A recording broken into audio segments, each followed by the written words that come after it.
Hey everyone, so welcome back to the course. Now that I guess this is week 1 or week 2 depending on how you're counting things. You've already now made yourself familiar with what is an online course, how does an online course work, and you even made your first YouTube video that explains how you've come to this online course, provided some context as to who you are and why you're studying what you're studying in this particular format. Before we move forward, before we get to the John Story text, before we explore contemporary children's culture through the theoretical lens of cultural studies and popular culture and the role that plays in young people's lives, we need a little bit more common ground together. So we know that young people's lives right now exist in relatively a variety of spaces: home, school, or work per se, but mostly school, and then other spaces or third spaces outside of home and work. These third spaces tend to be with peers. Ideally they're outside of institutions or adult control or adult supervision, and these third spaces are hopefully spaces again where there's important components of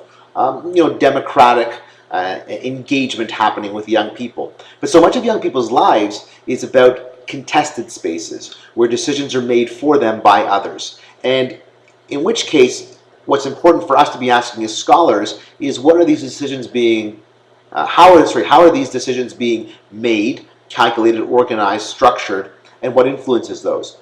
In the United Nations Conventions on the Right of the Child, Article 3 is called the Best Interest Principle. And Article 3 suggests that children should always be able to make their own decisions whenever capable and able to do so.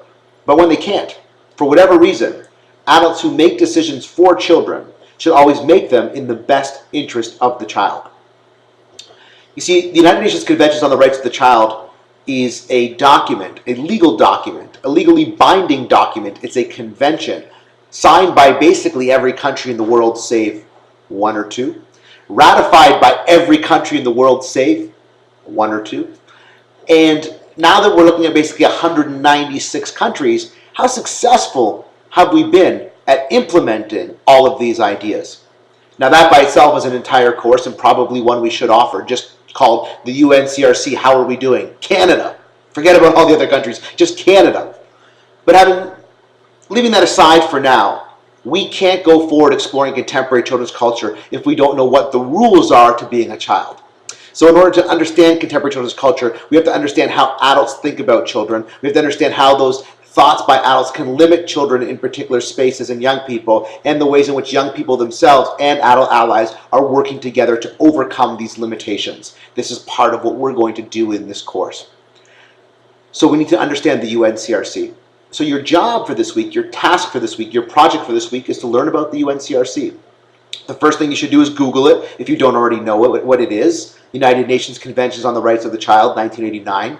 The second thing you should probably do is just read it. If you've never read it before, I would strongly suggest you read it in child-friendly language. There are usually 2 options: the legalese version, the version that's written by adults for adults, not really intended for children, and then the kind that's written in child-friendly language so children themselves can read and understand what their own rights are. And then I want you to watch a short film.